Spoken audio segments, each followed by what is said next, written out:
All Arkansas, all sports.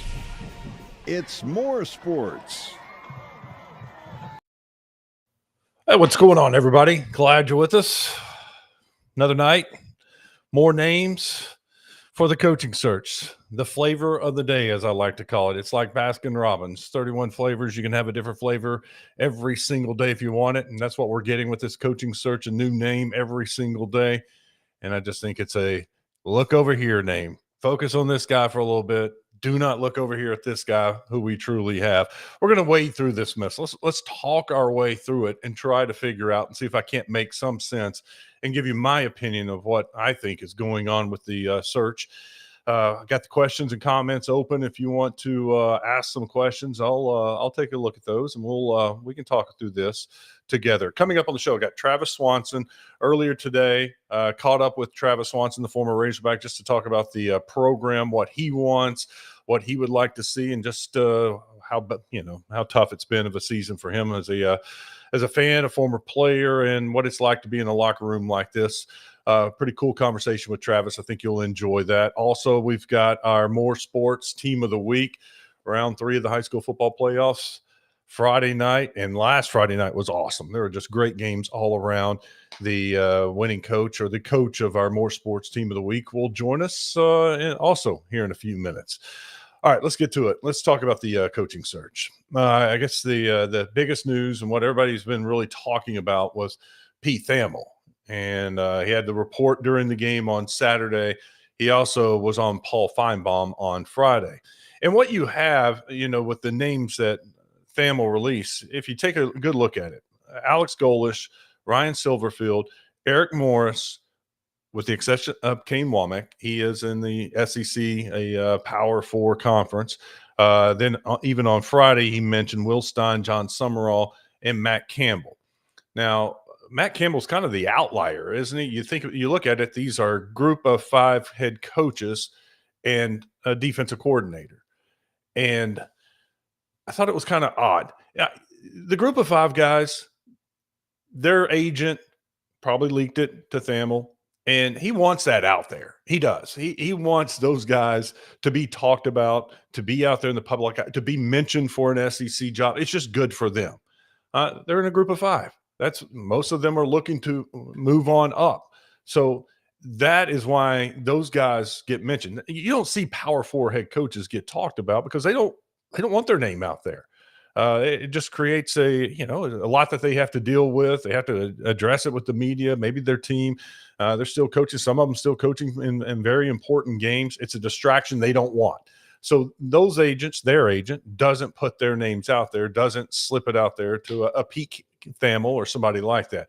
Group of 5, it's almost different. And I really think Kane Womack fits in that same mold as a defensive coordinator. Yeah, it's obvious he wants to probably move up. He'd love to get back in the SEC. So that's why those names make sense that they were leaked, released to Pete Thamel to talk about as being a candidate for the University of Arkansas.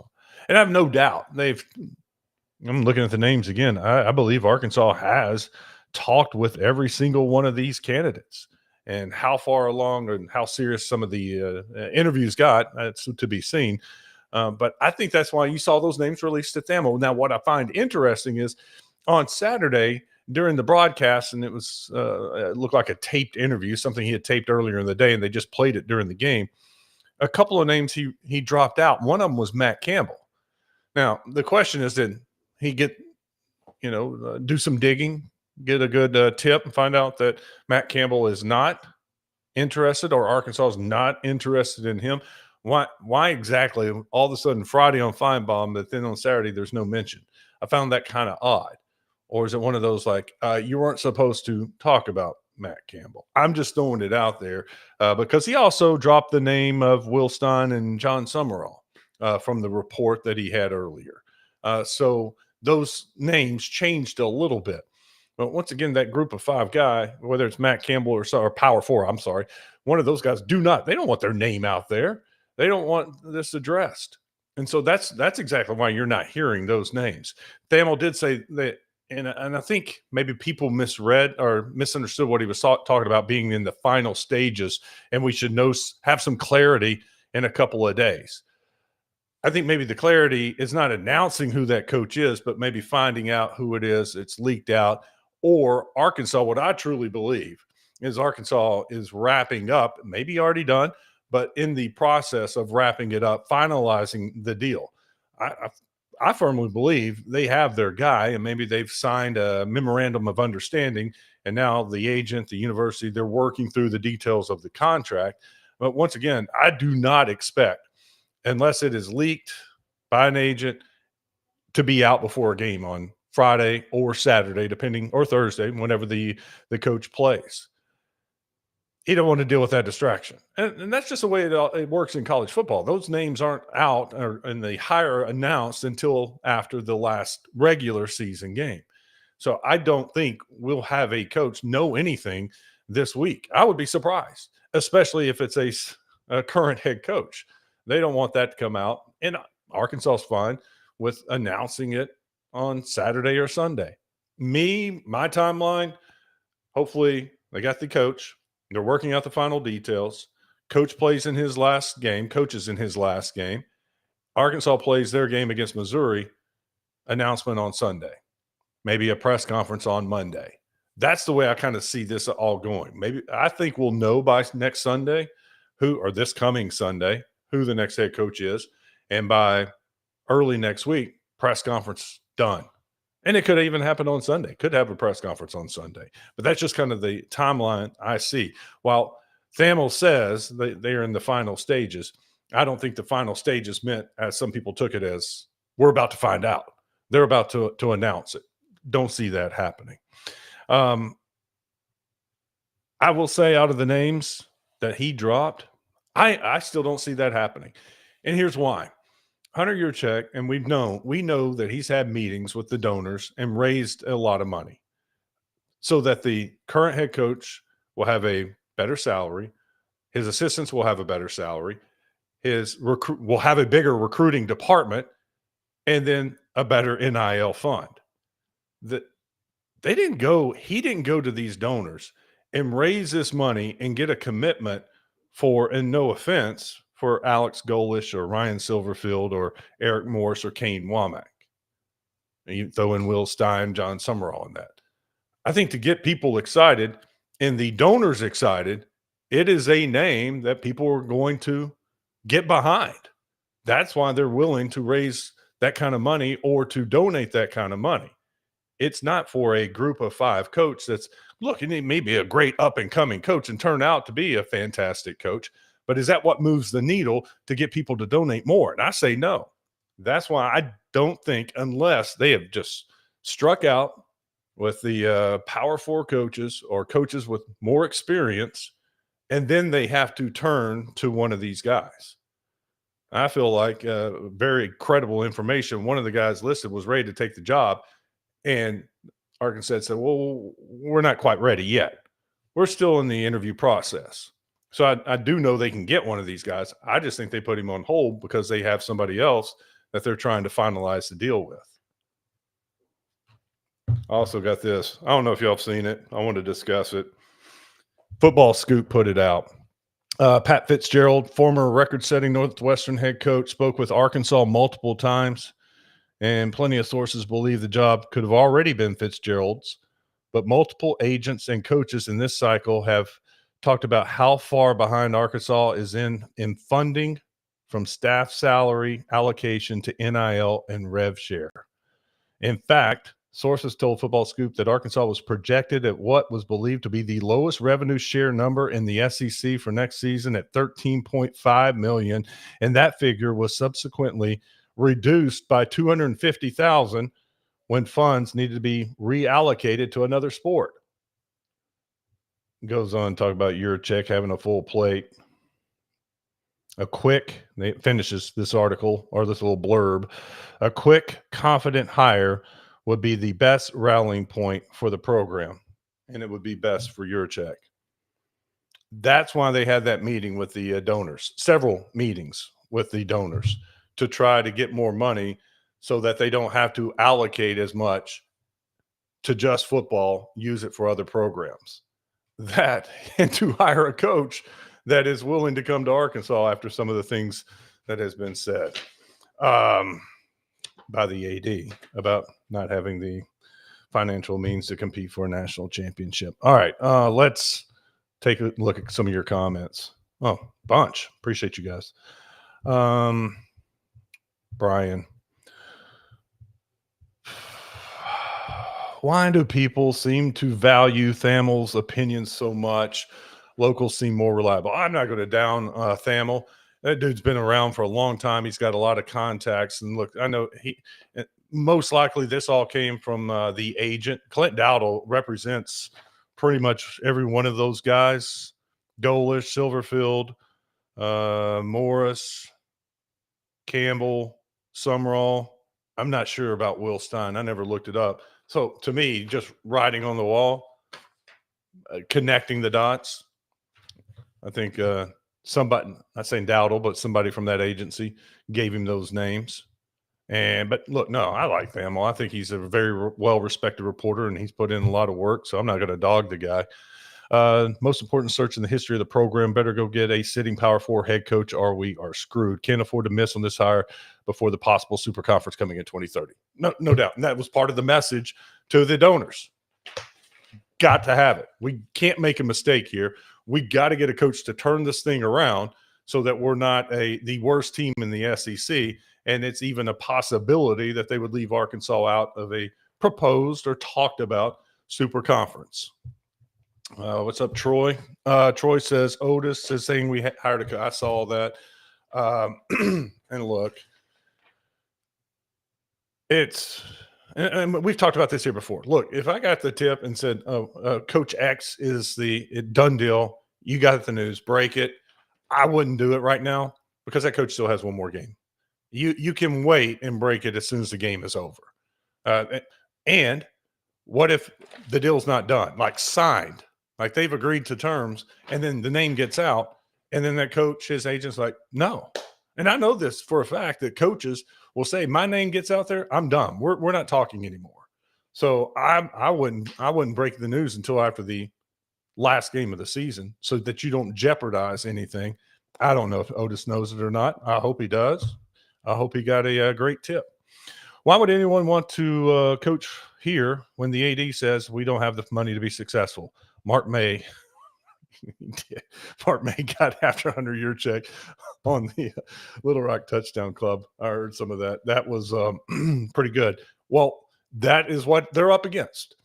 They're up against some of his remarks, and that's why they had to go to the donors and present a package to the coach, the agent, that shows not just the money, but what they're doing.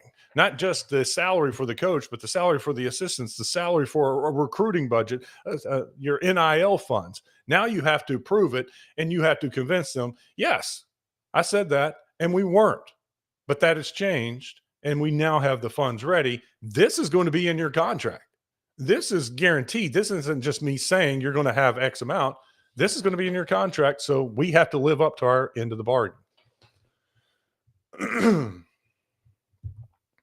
Next comment. Jason says, please let it not be a coordinator. I do not think so. And it goes back to this, how important this is. And I think that would be a mess. and here's one more thing while I'm thinking about it. Think of the uproar, because we all know, and some of y'all are Bobby Petrino supporters. And I've said before on the buzz that if that's your worst case, if that's your fallback, worst possible solution, you're okay. Now, not everybody's on board with Bobby Petrino. You got to go out. You got to do your search. You got to go out and try to find a coach. But what I'm saying is, if it is a coordinator or maybe even one of these group of 5 names that Tham will mention, there's going to be a segment of the fan base that's going to be upset because they're going to think Bobby Petrino would have been better. That's why I think another reason I think it might not be good if it's a Power 4 guy or a group of 5 guy. Sorry, I'm getting my conferences and all that mixed up. All right, let's go to another one. Hogdoor says, excuse me, if it's Womack, why would he wait until after getting eliminated from the college football playoff? That's a good question, because sometimes you see that that they want to stay with the team and let me get a drink of water and coach through the playoffs.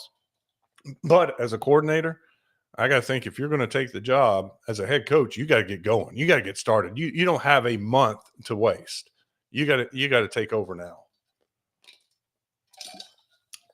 Sorry about that. Jimmy Sexton owns Football Scoop. I guess I learned something. I did not know that, Keith. I appreciate that. Huh. That explains a lot of that stuff that I read on Football Scoop. Titan Pig. Watch what all Mark May had to say at the Touchdown Club. Just facts. I'm going to have to go back and watch the entire interview. But I caught bits and pieces of it on the in the car riding up to the buzz. And, yeah, I like it. No holds barred, right? Just tell us what you think. Here's one. Let's see here. Hunter's involved means we are screwed. How involved is he? Yes, he is part of the process. I think he's had a lot of help. I know for a fact there have been interviews taking place with multiple 5, 6 people doing the interview. And I also know for a fact there have been interviews with coaches. He wasn't present.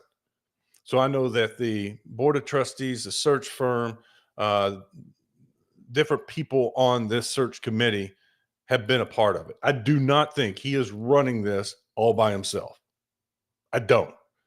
I think I know he's gotten help with some of the interviews.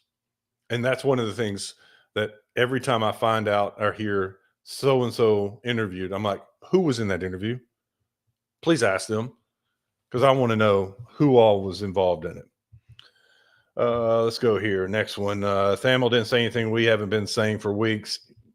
Basically, he made it seem like these were the final candidates. This is who they were narrowing it. To me, that's what I got out of it. They were narrowing the search to those guys, which I don't think is the case. Can you share your thoughts on Dowdle's other clients, one of them being Kenny Dillingham? I love Kenny Dillingham. I mean, I think I said from the beginning on the buzz, that was one of my top choices. What he did at Arizona State last year, phenomenal. The support he has at Arizona State's next to nothing. Not sure about the AD there. I think it's in first year being there. Does he have the commitment? It almost, you want to know what it sounds like? The situation Arkansas was in this year with Pittman, that he's in at Arizona State. And if you hear any of his press conference here recently, he has been actively making a pitch to business owners around Phoenix and Scottsdale to support the program. And he made a great point. He was like, look, when we're good, that brings revenue to you. People are coming, visiting Scottsdale, spending money at your restaurants, gas stations, whatever the case is. They're coming here. We're a revenue-generating sport for you too. So support the program, support our guys. And then when you see his quarterback, the report is he's going to be hitting the portal. You work that hard to develop a guy. You got your quarterback, and then you can't afford to keep him? That would seriously make me wonder how much longer I want to stay there, even if that is my alma mater. He's done what he can there, and maybe he's done the best that he can, and it's never going to be good enough. Jason says, I think the Campbell smoke is real. He's only making like 3.8 and his buyout is 2. Did you guys, somebody retweeted the story. It was Mike Irwin, how Iowa State, basically this next year budget is similar to what just happened at Arkansas, trying to slash projects, slash money, salaries, trying to get a budget. And they're having to get I think it was 24 million from their foundation to go to next year's budget. And they're cutting the renovation to the arena. They're not going to do the wrestling, building a new gym for wrestling or new whatever. The wrestling project has stopped. And they're trying to figure out and close the gaps in their budget. And if they're having problems, and you think about Iowa State, we're worried. Fans are worried about Arkansas. And if there is that super conference, would they be in? Well, will Iowa State? And if you're having budget issues and your NIL is not going to be able to compete, I know he's turned down job after job after job, but Maybe it's time. So yes, Jason, I agree with you. I think that smoke is real. Let me go here. Next one, Petrino, Campbell, and Morse in that order. Sorry, John. I would go Campbell, Petrino, Morse. And I may even go Morris, Petrino. Next. Yeah, appreciate y'all sending in some comments. Do you think it's really down to 4 coaches or potentially be someone else? The 4 that Famil mentioned, I don't think it's down to those 4. I think my opinion, not a source, not a tip, me weeding through what we've been talking about, getting donors involved, a commitment to spend more, a commitment for more NIL money. It's not for Golish, Silverfield, Morris, Womack. I'm sorry, it's not. If it is, you got a mess on your hands. So I think it's potentially somebody else. Let me scroll down here. Notice Stein, notice Summerall. I think Summerall is going to get a job. Auburn. What happens at Florida? What happens? Summerall's getting a job. I don't know if he's an LSU guy. It's kind of like if there was a very successful coach at Arkansas State and they were winning like 10, 11 games and the Arkansas job came open, there would be people who would look down on that coach just because he's at Arkansas State. And the same thinking at LSU. There are those people are like looking down at Summerall because he's at Tulane. So I don't think Summerall's going to LSU. But you know what? I don't know. I've got enough on my hands dealing with this. I'm not dealing with the LSU mess, the Florida mess. All right, next up. Petrino Bobby had his hands tied with Sam's defense. You know, we were talking about this today. And it's all speculation, but it's fun. I mean, we're having fun. It's sports talk. How different would it have been? Petrino's an offensive guy. You know, they had this pot of money. And this year they spent most of this money on offense. Offensive line, wide receivers. It was the defense got the leftover pot. Whatever's at the bottom of the barrel. That's what the defense got, money to spend. Would it have changed if it would have been Petrino? Because I think he would have gone and put priority number 1 on the offensive line, spent that money, and then he's going to go get some wide receivers for Talon. And then you got to get a running back. And kudos, by the way, Mike Washington, finding that dude, that was an awesome find. And whatever they paid him, they did a good job with that. You can be critical of the defense and some of the guys they got, but I think it was they were rubbing some nickels together to get whatever they could out of the portal for the leftover money because they spent it all on the offensive side of the ball. My point being, if Petrino's a guy, how much different is it? You think he would have gone, you know what? I'm not going to spend money on the offensive line or wide receivers or a running back. I'm going to go invest a bunch of money on defense. Purely speculation. But I think you know what I'm talking about. Can we get – let's see here. Can we get an old school Sunday night THV one more thought? Yeah, I'll give you – you know what? When this whole thing boils down and I start getting some more good information, and because right now I'm not playing you. I'm really not. It has been very difficult to get anything from the Arkansas side. Almost impossible. And I'll tell you this, and I know we got a Monday Night Football game.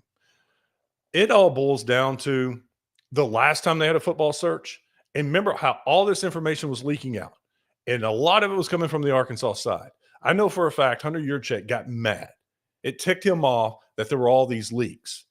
And when the Calipari search started, or I should say the basketball search started that ended with Calipari, there was nothing, very little coming out of the Arkansas side. And that's what's happening now. The board of trustees, the people in the search firm, they're not talking. And I'm fully convinced Hunter threatened them the last time in the basketball hire, and he's done it again. And I don't give him a lot of credit for much, but I will give him credit for keeping this quiet because there's nothing coming out of very little coming out of Arkansas. And I'll tell you now, what's coming out of Arkansas and some of the things that I'm getting, I think they're intentionally leaking some bad information just to throw everybody off. It is amazing the text. And I said it before, the flavor of the day, but it's like I can count on it. I'll wake up to a text and go, I'm hearing this. I think this is a done deal with so and so. It was Eric Morris one day. The Gus Malzahn. Are you kidding me? I think that stuff is intentionally being leaked out just to throw us off. Here's a good one. But yes, I'll give you one more thought when we get the coach. I despise Petrino, but if it comes down to Morris or Silverfield, yeah, keep Petrino for another year. Well, you can't keep him for another year. You're going to have to give him like a 5-year deal. His agent, Petrino, nobody's going to want to sign a one-year deal. And people think, oh, you can sign Petrino for a 2-year deal for a lot cheaper. Now, no, he's going to want what an SEC coach makes. Maybe not at the top. No, definitely not at the top, but not at the bottom. So people think you're going to get a hometown discount with Petrino and only have to sign him for 2 years. That's just not the way the world works. His agent would never let him do that. Let's say Matt. What's up, Matt? Appreciate you watching. This feels much like the Cal hire, a bunch of random coaches named before the real thing comes forward. And I've been saying that for a week now. And I do. It is very similar. And the misinformation that is intentionally being put out there and the lack of information coming from Arkansas, it is very, very similar to the Calipari search. Next up. Enjoy your show. Well, I enjoy you. I appreciate you watching. Couldn't do it. Wouldn't matter if I was sitting here talking to myself. It wouldn't be nearly as fun. What's Keith say? All right. Wouldn't the list Thamel and others have cited show this hire will most likely involve a Clint Dowdle repped coach? Yes, I think so. Yeah. And my theory, and we talked about it on the buzz, my theory is part of Dowdle leaking those names to Thamel was to, A, help those guys, market those guys, maybe get those guys a raise or get another school interested in those guys. But the other motive is to keep this other one quiet. Keep everyone away from him, not talking about him until they can get this deal done. And that coach coaches his last game. I'm trying to preview some of these before I put them on air. I know people are on the edge and worn out with it. Just be patient. Look, I promise you, it's less than a week left. We're at the end of it. It feels like we've been doing this for a long, but the light is right there. We're at the end of the tunnel. My emotional involvement with the Razorbacks ends after senior night, but I will be a Razorback fan for life now. I just hope whoever they select gets the backing and momentum needed. Go Hogs. Well, you're exactly right, and that's why this hire is so important. They can't afford to have another 3, 4, 5 years like this year. I'm afraid what the game's going to look like Saturday. I mean, how many people are going? 30? 30,000? 40? You think? I mean, everybody that I know that has season tickets, they're not going. And if you're one of those that the tickets are too expensive and you can't go, I promise you can get free tickets or you can get tickets for about $5 this week. So this is the time to go. Next. What happened there? Does Hunter have the chance to save his job as AD if he brings a guy like Campbell or Dillingham? Yes. No doubt. No doubt. It may be. No, I don't want to say that's the only way he saves his job, but I do. I think that could save his job. I love Petrino, and he will bring us back. I don't know if Petrino's going to get that chance. Dillingham signed an extension. He's not coming. And should be fired. It wasn't Pitt's fault. Cash a check. It took me a second. To get that. That's really good. Yeah, Dillingham signed got a little raise after taking Arizona State to the college football playoff, but that doesn't mean he's not coming. He probably should have gotten a bigger raise. Iowa State has no baseball team. Yep. Did I say they had a baseball team? I thought it was wrestling. The wrestling building and the arena. They stopped. They're going to stop the project. Is Dillingham? If Dillingham is the guy, Keith Grayson deserves a statue. I don't know if he's going to get a statue. Will they announce before the upcoming deadline period? Deadline period. What deadline period are you talking about? You talking about signing day? December, what is that? 4th, I think it is. Yeah. Oh, what's the calendar? Can y'all believe the month's almost over? I think they'll announce on the 30th. Yeah, and then the signing period opens the 2nd. I think that's right. 2nd through the 4th. Need Richard Davenport on here. But yes, I fully expect they'll have a signing or a announcement before signing day. Anyone want Chip Kelly? He's available, right? After the Raiders debacle. But man, once again, it's not like he forgot how to coach or he quit coaching, but you don't have an offensive line, you're not going to be any good. Oh, but yeah, that star is tarnished quickly, right? I've heard a lot about Gruden. Thoughts? Yeah, no, I don't think there's no Gruden. And once again, if it's Gruden, he should have been announced last week. If it's Gruden, what are you waiting on? If it's Gruden, you should have fired Pittman, done a couple of interviews, and go, yeah, Gruden's the guy we want. It's over, and he started 3 weeks ago. I mean, that's why it doesn't make any sense. If it's a guy that's out of work, put him to work, get recruiting, and turn this thing around. I thought it was said. No. Who's this? Patsy. I thought it was said Arkansas had their coach yesterday. No. Not at all. Not the case. Still looking. Jason, thank you for coming on here and chatting. No, thank y'all. This has been fun. We'll get through these. How much money do you believe the boosters will be willing to contribute to this new coach? Well, once again, it's not to just the new coach. It is for his staff. It is for a recruiting budget. And if you read Richard Davenport's article in the Arkansas Democrat-Gazette not too long ago, about a month ago, it's embarrassing that Arkansas's recruiting staff was 3, and the next smallest recruiting staff in the SEC was 9, and most of them were 12, 15, 18. You got 3 guys in the recruiting, and they're trying to take a look at the portal. They're trying to take a look at high school kids. It is all on the staff to make up the work. And I'm talking about the assistant coaches, whereas these other schools. So, yeah, the recruiting budget's part of it, and then the biggest part of it is NIL, more NIL money. How much? I think the report was they were trying to get 30 million over 3 years or 40 million over 4 years, so basically another $10 million to go on top of what they have, and that will go a long way. That's a great start.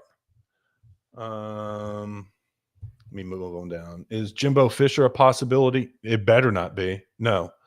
We read that one. Don't forget Bobby Bones. Here, let me pop that one up. Titan Pig.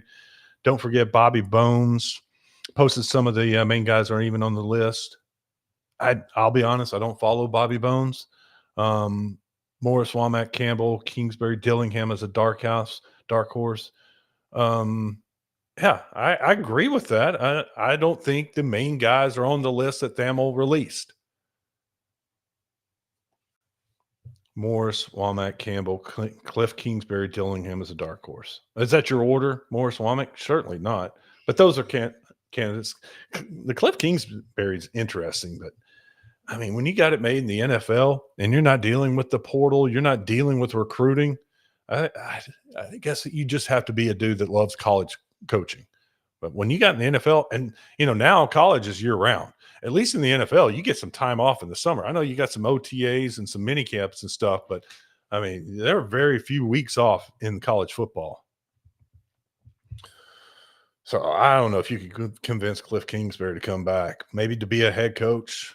But I feel like, I mean, with what he's got there, I know Daniel's hurt in Washington. It's been a very disappointing year, but with that offense and that quarterback, bide your time another year, and I think he could be an NFL head coach. Dylan says, what's the ceiling for a splash? What's the biggest name with a real possibility? Is there a Cal hire for football? Well, I think I think there is for some, and I'm throwing out names. If it is a Matt Campbell, there are some people who are going to be very, very excited. And I'm not saying it's Matt Campbell, making that clear. But what I'm saying, that could be a splash for a lot of people, but another part of the population, the fan base, won't like it. The same with a Dillingham. The same with Pat Fitzgerald. There may be some that are like, man, this dude won at Northwestern. If he can win there, he can win here. Look at his record in one-win games. He would be awesome. Some would love it and say it's a splash higher. Others wouldn't. So, yeah, it's your definition, I think. But I do think there are some names out there that will have the majority of the people very excited and think it's a splash higher. Whoever it is needs support from all of us. Hey, I like that. It's a fan. You're a true Razorback fan. Is this a plane question? If the Arkansas plane was really in Tampa, could it be for Urban or Gruden? I'm not a plane tracker. I'm sorry. I don't even have the software. I wouldn't know how to even start.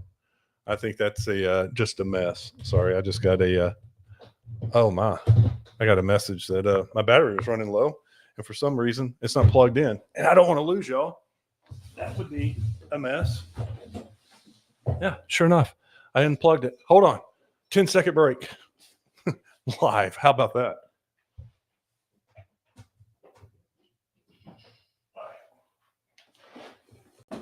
Sorry, I don't know why I unplugged that. And it's apparently working at Norte. What is this? That's hilarious. I can't believe my computer almost died. And apparently working at North Texas. I don't know what you're talking about.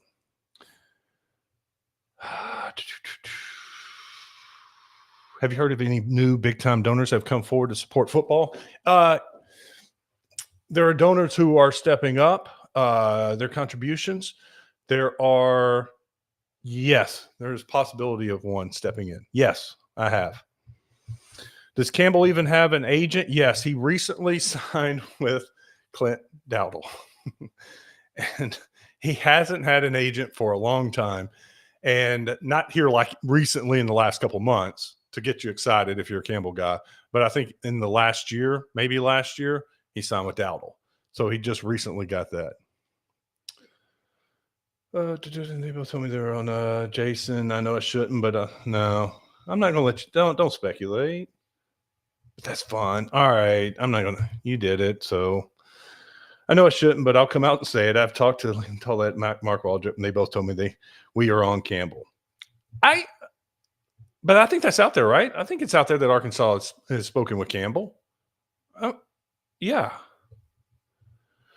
Who would your candidate be for the Hogs? Well, we're talking about them, honestly.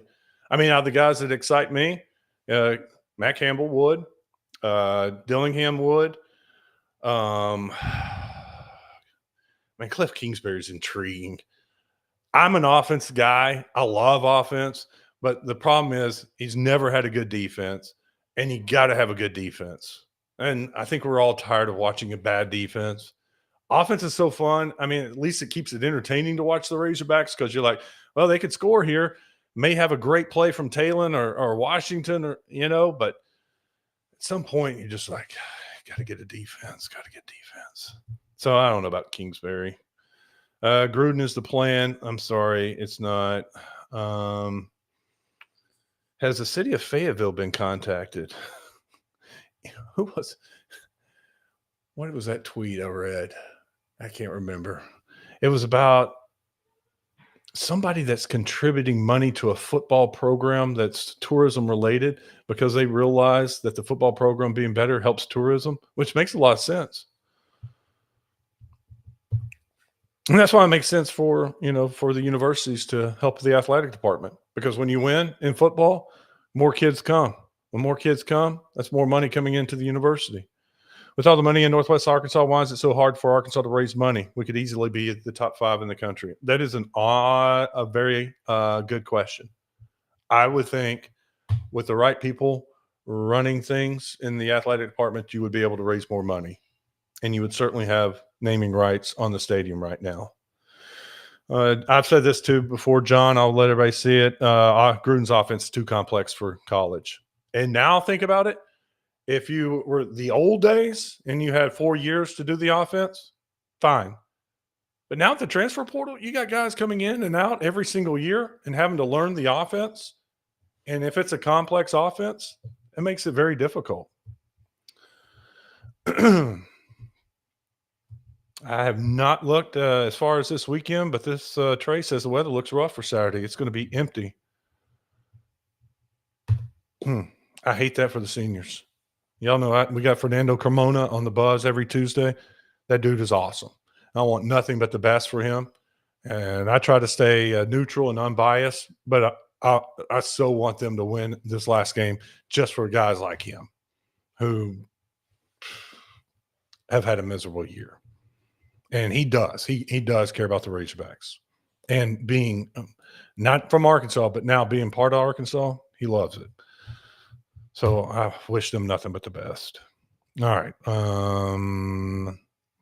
Why is that not showing? Here we go. No one is trying to steal Bobby from us for a reason. Yeah. Look, I love his offense. I think he's a great offensive coordinator. And somebody's going to hire him as an offensive coordinator. But with all these jobs open, have you heard his name associated with anybody? No. I know we've lost 9 in a row, but I'd love to go to a game, never been able to afford one or have time to go. Well, this is your time to go. If you can have some time off and get up there, I promise you can get some very cheap tickets, and you probably can just go for free. I bet they'll be there. Luke just joined. Who do you think the next head coach is? And I said that from the beginning. I'm being very honest. I do not have any inside information. Nothing is coming from the University of Arkansas, the search firm. I've got some, tips and ideas, but I have no clue.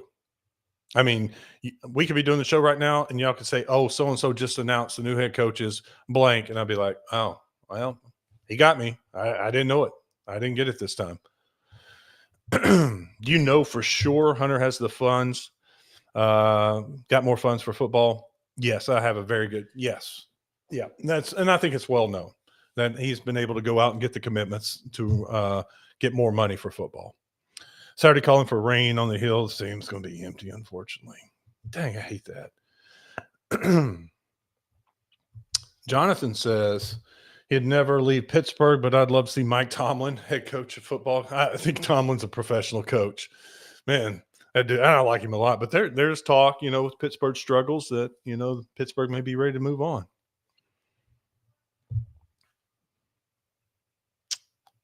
I'm just ready for a new coach to bring some fire to the squad, the fan base. Bobby Petrino's fault or not, I do think keeping him after this debacle the last 2 years is a good sign. Just my opinion. All right. We all got opinions. That's what makes it fun, talking sports. Would you rather a defensive-minded coach or an offensive-minded coach? I want a good coach. It's not that simple. I want a good coach. I want a guy that can run a program. I want a guy that has an eye for talent. I want a guy that can develop talent. I want a guy that can bring a locker room together, and I want a guy that wins. I don't care if he's a defensive coach. I don't care if he's an offensive coach. I want a coach that runs the program. And you know what? Hires a great defensive coordinator and a great offensive coordinator. That's it. I mean, look, the Pittman's best years when he had Bryles and when he had God, I just went blank. Went to UNLV, now at Purdue. Odom. Dang. When he had those two guys, I mean, that's the best season they had. That's what you need to have. Message boards have mentioned Jimbo Fisher. Have you discussed him yet? No. I mean, his name hasn't been talked about and kind of fits the model that's been kept a secret, and he comes in, splash higher. But and maybe it's just because I'm so anti Jimbo Fisher that I don't want to even believe that he's under consideration. But I have not heard this at all. And I have heard a lot of names and been told a lot of names of who's interviewed. His name has not come up. No. Dale says Mark May's speech was dead on this morning. I'm going back. I'm going to watch that. Mark May. Can Tyson get Dillingham? I've been told Tyson's not a part of this. He is not doing the football. If you had 20,000 to bet on who the coach would be, who would you put on it? Could I spread it? Put like 7 on this guy, 7 on this guy, and 6 on that guy. Would you let me do that? Kingsbury is my least favorite on the list. Lovie Smith is the one. Dabo Sweeney. No, I was told Dabo's a no. Dabo's still mad at Arkansas because he feels like they didn't give his guy the right kind of support that he needed to be successful here. Whether you agree or not, he's still mad about it, and I don't think he's coming to Arkansas. This is funny because I agree. I don't think the fan base would be 100% love any higher, but that's any fan base. And you're right. It could be a splash hire for me or this guy over here, and this one over here is like, that sucks. That's a terrible hire. No, there's not going to be 100% acceptance and appreciation for the next head coach. And we're getting towards the bottom. Will Dabo be bringing God's name and image and likeness to Arkansas? Where's Kiffin going? And who replaces him? I don't know. I said it earlier. I got too much on my hands here. I have no idea what's happening at LSU, Florida, Ole Miss, and nor do I really care to dig into it. But I know LSU's going hard. And if he goes to LSU, then Ole Miss opens up. And that's why it's so important. Get this done like now because you got until Saturday before Kiffin announces. And then LSU's got to go back and Florida's got to go back. Or if he does leave, then Ole Miss comes in the picture. You got to get it done. Now, sign that contract. Let me get it. A couple more. I think we're almost at the bottom. Then we're going to hear from Travis Swanson. We've gotten a lot of great comments. I remember when Vandy was yeah, it is. It sucks. It's Kiffin. It's not Kiffin. I promise you. Have you ever discussed how you were the one with the Cal News first? No, I mean, I'm not gonna tell you how my sources were or how I did it, but it was crazy. It was one of the craziest days of my life. I'll never forget Sunday getting that phone call and it was like, "You're kidding me." And I was like, "No, I'm not." I'm like, "For real?" I mean, I was working on Sunday, not supposed to. I was filling in and I was trying to get my job done and get out. And then I was like, "This is crazy." And so it changed the entire day. It was insane. But well worth it. The hard work. That was pretty cool. And the Twitter, if you ever get time on my Twitter page, it's pinned. Just go read through the comments when I broke the news and people commenting and the names they called me and what I was smoking and all that. It's hilarious. And then I don't know, after about an hour, you see not an hour of reading, but an hour of the timeline. That's when you can tell like ESPN then reported it and then somebody else. And then people started coming back in and how just the whole mood of that tweet changed. It was it's pretty funny. We did that on the year anniversary of Cal's hire, and we just had some fun on it and read some of those tweets on the radio. TJ, what's up, TJ? Appreciate you watching. Hunter has failed in these 3 areas: stadium naming rights, yes; stadium in-game experience, yes; and we need a fundraiser, etc. I don't disagree. There are some big donors that are done with Hunter, right? I know there are people upset. No doubt. And how can you not be after watching this season?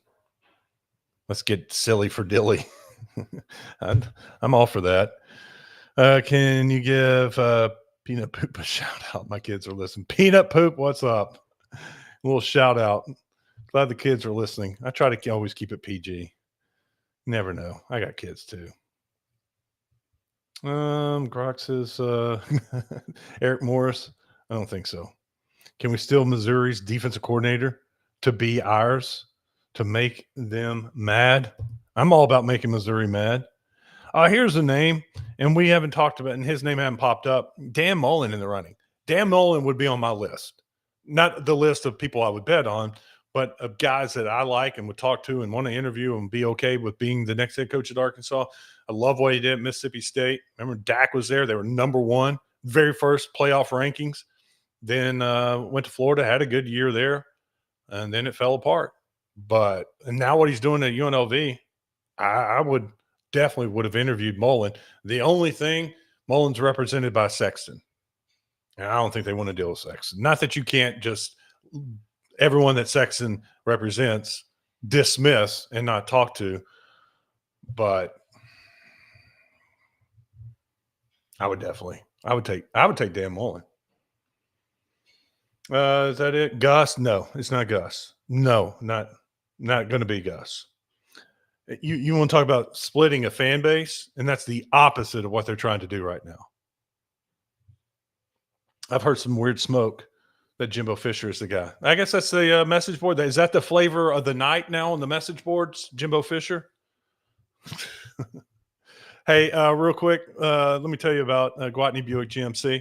You see the logo there. They are a big sponsor of the show. They got Black Friday coming up, and they've been great to me. And I need you to be great to them. If you're in the market for a new vehicle, please give them a try. Gwatney Buick GMC. It's next to Sam's Club in North Little Rock. And look, Black Friday is almost here. And Gwatney Buick GMC was one of the first ones that started the Black Friday craze. And this year, they're going to do it again. Get the hottest crossover SUV on the market, the Buick Envista, brand new, under $20,000. Everyone's favorite midsize pickup, the Canyon, brand new, as low as $35,900. And you can step into a brand new 2025 Sierra 1500 SLT with $18,000 off MSRP. These offers are available on Black Friday only, and they also include $14,000 off MSRP on the GMC Sierra 2500 Denali Ultimate with Duramax. Black Friday at Gwatney Buick GMC. If you're out car shopping on Friday, please stop by Gwatney Buick GMC. Just a way to say thank you for supporting more sports. Are we even in the talks with Summerall? I don't think so. I don't think so. I think his name is being mentioned with some other jobs. I think he's a fallback for Florida, Auburn, and maybe LSU. And then what if Kiffin leaves? Ole Miss made me looking at him. And last one, we did it. We got through everybody's comments. Lincoln Riley is my dark horse. I'm thinking it'll be a hire nobody expects. We have money. Lincoln Riley. Don't see him leaving. I'm trying to think through it. I don't see it. And look, USC, I know they lost to Oregon. They're better this year. Look, if they had won that game and finished with a win over UCLA, they were going to be in the college football playoff. So I don't think they're going to run him out. He would have to leave on his own. Coaches are funny. They don't like to be fired. And sometimes you need it when it's time to get out. Man, you're going to make me think about Lincoln Riley. I don't think so. No, I don't think that's happened. All right. Let's you know what? Let's play this. Earlier today, got to catch up with Travis Swanson. Great guy. You guys know Travis. He is awesome. He loves the Razorbacks and has some feelings about what's happened at Arkansas in the search. So let me play this for you, my interview with Travis Swanson. Travis, it's great to catch up with you. How are you doing, man? Been doing well. Life's busy. We're in a fun phase of life. Two real young kids that are keeping us, full go. Life is just it's awesome at this point. I've got no complaints. It looks like your office, and people ask all the time, what is Travis Swanson doing these days? What are you doing?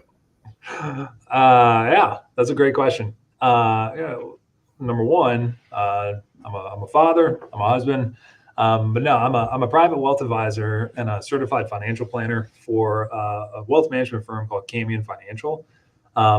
We're a national wealth management firm that does comprehensive financial planning. We have offices at this point in 3 different locations, clients in 46 states, coast to coast. I run our sports division at Camion for probably obvious reasons. And it's fun. Every day is a little different. We have a phenomenal team, great clients, and I couldn't be just happier with where we're at in life right now. Do you miss football? I miss parts of it. Probably not what most people would realize. Game days were fun.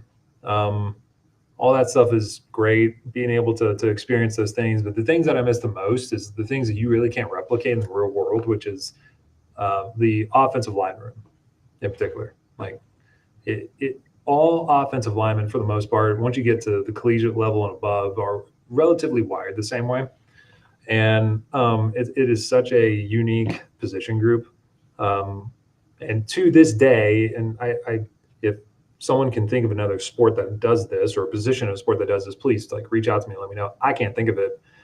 Offensive lineman is the only position in any sport in the world where the target everyone is trying to get it behind you. You can't see it, and it's moving. And it's your job to understand where that target's going to be. And if you don't, it's your fault.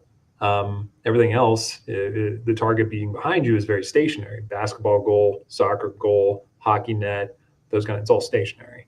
And so you have to be wired a very particular way to have success at that. And when you get those people in the same room together, it is really cool. It's really cool. I miss that side of it, and I miss the traveling too. You get to go to some pretty fun places on someone else's dime.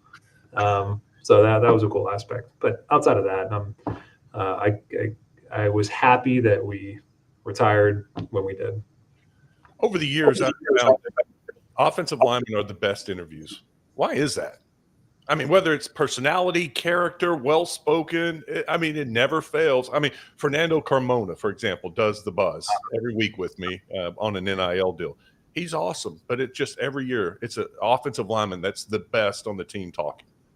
I don't know. That's a great question. I think it's we've got quite the eclectic sort of personalities. I think, at the end of the day, when you have nothing but negative stats like associated with who you are, I think you have to find a way to just kind of bring a lot of like personality and positivity to it.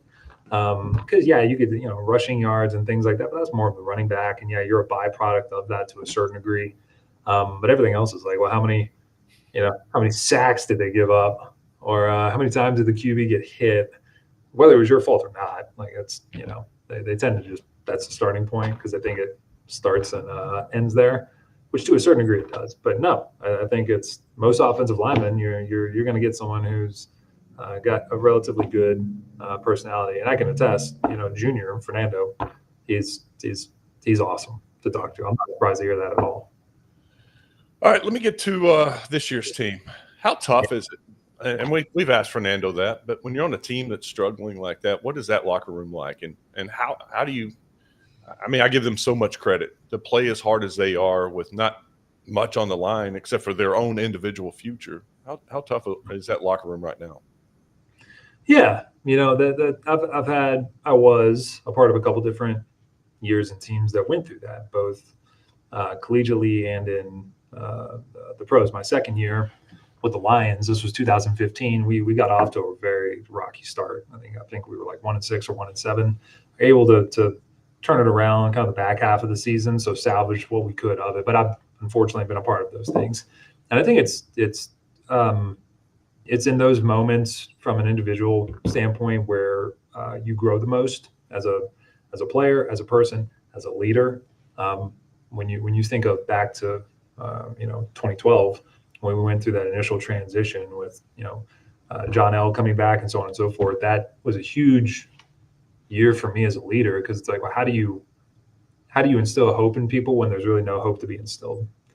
And I'm not in the locker room now, but I know obviously some people still in the building and players on the team.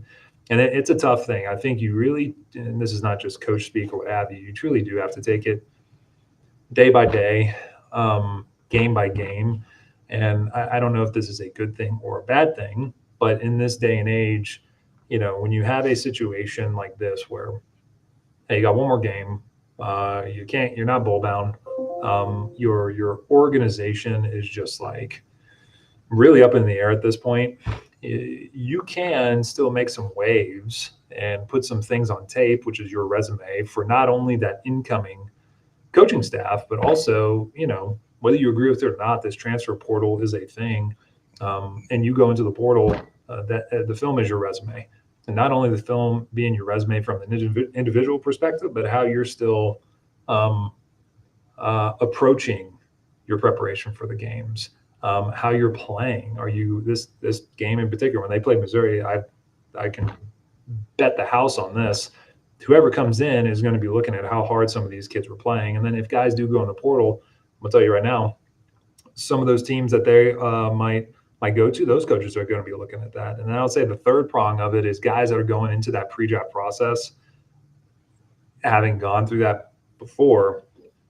It is a chess match when you go to the All-Star games, the Combine, Pro Day, pre-draft visits, where all of these front offices and organizations, they've been doing this for a really long time, and they know the things to ask, and they know the digging that they need to do beforehand, their due diligence, and before they meet with you, however many times they meet with you. And trust me, they're going to fully understand how hard did you work when there was no hope to be had. And that could play in some guys' favors, and that might not play in their favors or play in their favor. So all in all, to say, it is a tough thing to watch. I think the good that could come out of this, which is kind of a weird thing to think about, just kind of where everything is right now, is this day and age of NIL and where college football is at. You can change a program like that. When, not to say back in my day, but like literally back in my day before this, NIL and transfer portal stuff, like it would take multiple years to right the ship, so to say, and get the locker room the way you want to when you had an organizational change. Now that's just not the case at all. So kind of a roundabout way and long answer, but I'm excited to see what the guys do this weekend. To cap off just this season and see what they can do to make the most of it. What does this program need with the next hire? That's a great question. I don't really know. I think what it needs is understanding a couple things. And this is more from just, I would say, initially the fans' perspective, just my opinion, which is not everything. What you have really done now, this is not just at Arkansas, but across college football, you have brought the NFL model here. Whether you agree with it or not, it's here. You get this kind of money involved. You get the portal, which is theoretical free agency. You have these NIL agents. You have all this stuff involved. It's really the NFL model. And I think what most people probably don't fully understand about that NFL model, again, and this comes from a place of love, there really is no humanization factor at the NFL. There isn't. When you boil it down to, you're a product, and that product provides some level of value. That product is not providing the level of value it needs. They get rid of that product, or they make a change. They alter that product, or which product they put on the field. And so I would say, to me, they would ideally have someone that has that mindset. Now, I know general managers have become a thing, which helps. To me, I would want someone who is very hungry for this job, that is also staying ahead of the time, so to say, because this day and age of college football that we're in is ever evolving and ever changing. And I think you have to have someone that is constantly staying in front of it. Not that Coach Pittman's not doing that or Coach Petrino's not doing that. I just think you have to be as business oriented and business minded as possible, with that enthusiasm and that energy to handle a lot of different hats and spinning plates all at once. Because now you got to not only recruit, build your current team, have that business mindset, continue to try to do as much funding and raising as humanly possible. I don't necessarily know, the day and age of the homegrown Arkansas, loyalty type stuff. And I wasn't one of those. I came from Texas. So I can somewhat speak to this. Those days are gone. And that pains me to say. That really does pains me to say. So I think someone who is business oriented, that understands that NFL model and knows how to transition it here, but is ultimately hungry enough to handle all of these spinning plates that I would imagine a head coach of an SEC organization has to have. This coaching search, I call it, it's like kind of like Baskin Robbins. It's the flavor of the day. And some new name is leaked, it seems like, every day. A lot of names have been thrown out there. Is there someone or who excites you? One of these names that you're like, man, this would be good for Arkansas. It's a good question. I think they all, the ones that are floating out there, there's exciting aspects of all of them. I think it's really, what are you looking for at the end of the day? I don't know all of them. I do know one of them. Ryan Silverfield. It was my assistant O-line coach in 2015 when I was in Detroit. So of the names that are out there, I do have a personal connection with Coach Silverfield. And I like what he's done at Memphis. I think the thing that makes it intriguing is he's clearly taken a program from here to here. He has shown that he's able to do NIL fundraising. He's able to keep players. He's able to develop players. He's able to stay at one organization, institution for some extended period of time. That's who I have a direct connection with. But at the same time, I think you can also look at the other, we'll say, candidates that have kind of been a part of the conversation, or at least what we're reading about. And you could look at and pick out great things about all of them. At the end of the day, with Hunter Yurchak and the search committee and the board and what have you, they've got a really tough task at hand, because you've got some really good candidates here. I think the thing that's also really interesting is you've got some of these other moving chess pieces at other universities that are bound to make a move at some point. And so how does that alter maybe what you do? And I don't know. I can't answer that. But, hey, what happens with Lane Kiffin? Does Lane go to LSU? Does he go to Florida? Then does Ole Miss open up? And then what happens with Eli Drinkowitz? Does he make a move and then Missouri opens up? It's all speculative things at this point. I don't know. I think of the names that are out there, though, they're all exciting candidates. Young, I feel as though fit a lot of what I had just talked about. And they all bring really interesting attributes to the table. You ready for it to be over? I mean, I would say I don't nowadays at this phase of my life, I don't really stress about it that often, because I'm not making decisions. I'm still a fan regardless.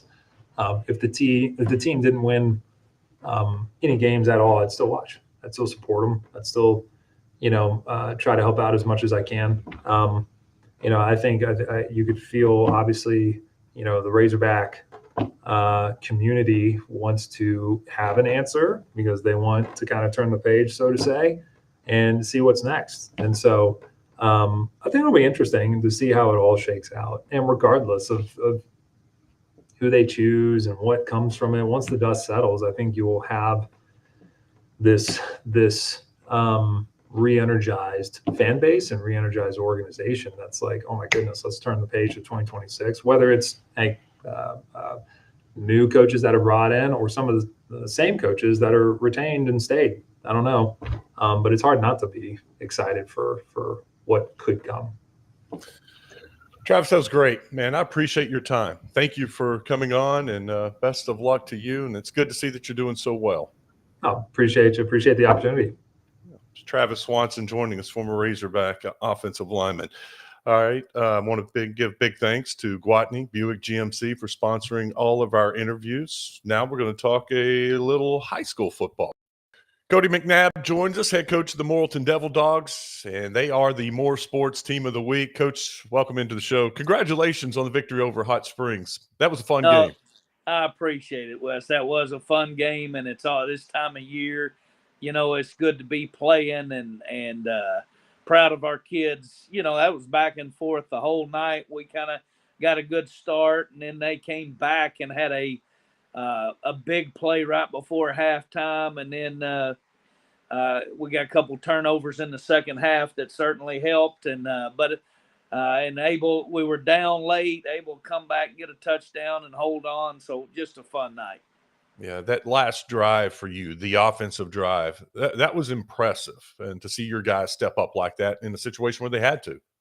No, and to be honest, that's not the first time we've done it. I mean, we had we led for only 28 seconds against Harrison. It just happened to be the right 28 seconds. So we came down, got a score there, made a couple of big fourth down conversions. We come back against Farmington we went for 2 in the win.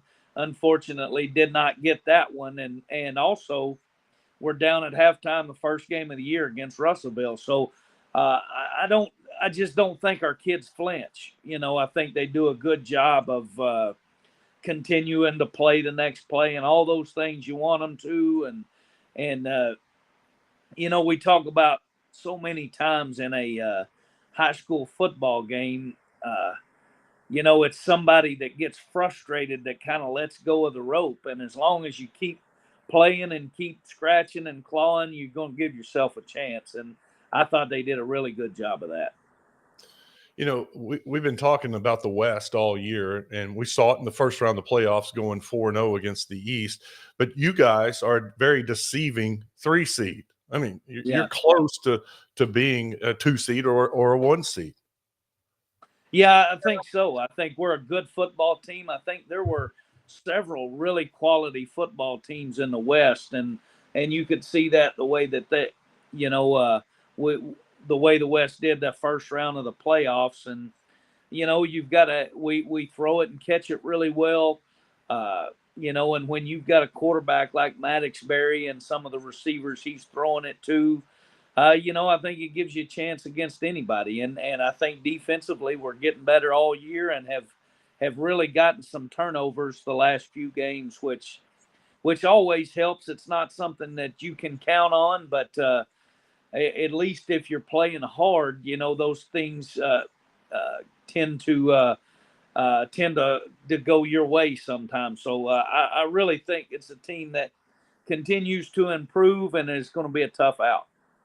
Well, for the second straight week, you guys go out on the road and get a victory in the playoffs, and now you head back out on the road. Your guys like this, that challenge going on the road in the playoffs? No, we do. We do.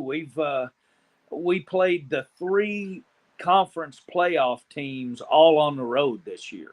So, we've kind of gotten used to that. And our motto is kind of, we'll play in the parking lot. Just put the ball down and we'll play wherever. And so that again, that's a team. And we have a lot of seniors.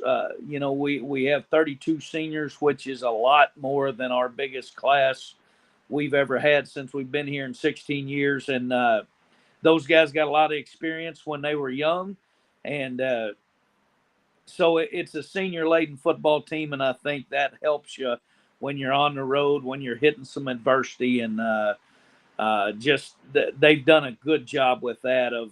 Doesn't matter where we play, we're just going to try to play to our standard and play with intensity. And they do a good job when it's kicked off doing that. Good quarterback play will take you a long way, and we're seeing it with you guys. What has Maddox Berry meant to this team? Maddox Berry has meant a lot. He holds every passing record, I think, in this at Morrilton, and we've had some good ones. Jacoby a few years ago, but he was more of a dual threat. Maddox is more of a pocket guy, but the way he reads it and gets the football out and gets it where it needs to go, and he gets a lot of people involved. He's got some good receivers. We've got a couple of good running backs, and he just does a good job of getting them the football and getting it to them quick. And we execute the offense very well, I feel like. Is Maddox going to play in college? Yeah, Maddox is committed to go to UCA. And, that's right. I knew that. Is really excited about that. Obviously loves Coach Brown. That's right down the road. And he has been really excited about being a Bear since he committed in the summer. Coach Brown and I go way back. I recruited him when I was at Arkansas Tech, so we go way back, and I think he is going to fit perfect in that offense, and he's going to be a really good player for UCA moving forward. What about Joe T? What do you see? I know it's early in the week, but no, it's talent. It doesn't take you long when you flip that film on to see how talented that football team is, and I know that's a group that is well coached.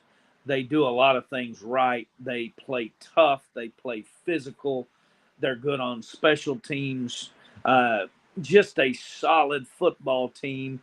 And when you're coached well and play like they do, to have the kind of talent and explosion they do, you look at the running back. Deuce is an excellent player, but they're really good up front. They're well coached on the offensive line. Their receivers are really explosive. So all kinds of players, really, really well coached, do things right. So and it seems like they've been kind of one of the best teams in 5A bell to bell. They've went through the Central undefeated. Played well in the playoffs. They've done a good job, and we're going to have to be at our absolute best and to beat them. But you're in the semifinals. Everybody's going to be good. That we've played some good teams. We've had to try to stop Enoch and Lester in the West. So we've played a lot of good teams, and this is certainly another one.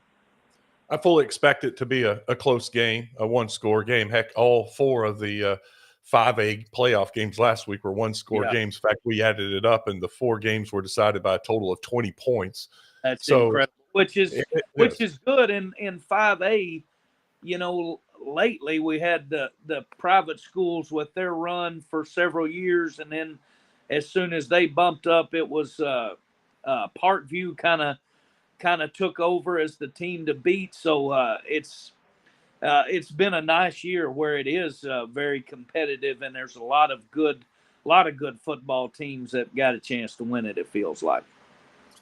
What's it take to win a close game? Because we have 4 teams that just did that. I think it's can you get turnovers, and can you stay away from turnovers? And I think those at this point of the season, and you see it every year. The weather changes so much when you get late in the playoffs. Most of the year, and especially this year, has been a very mild to this point. But as the weather changes late in the playoffs, can really make the ball slick and can be hard to throw and catch, can be hard to hang on to. So I think the ability to stay away from the big turnovers or to be there to get the big turnovers is huge in the playoffs. And I go back, we talk about it every week. You got to be solid on special teams. You can't let a bad snap on a punt or a big kickoff return, something like that. You can't give a good team's points through that. So you got to be very solid in the kicking game. Coach, we appreciate your time, and congratulations on being the More Sports Team of the Week. And hopefully we're talking to you next week and getting ready for the finals. That'd be great. Hey, sure appreciate you having us. It's Cody McNabb, head coach of the Morrilton Devil Dogs. Great to have him on and catch up with him. If you like this video, be sure to hit the thumbs up on YouTube and subscribe while you're there on YouTube. Go ahead and subscribe to More Sports so that you'll get the notifications when we have another show. And it's Monday through Friday. We'll be back here tomorrow night with more. All Arkansas, all sports.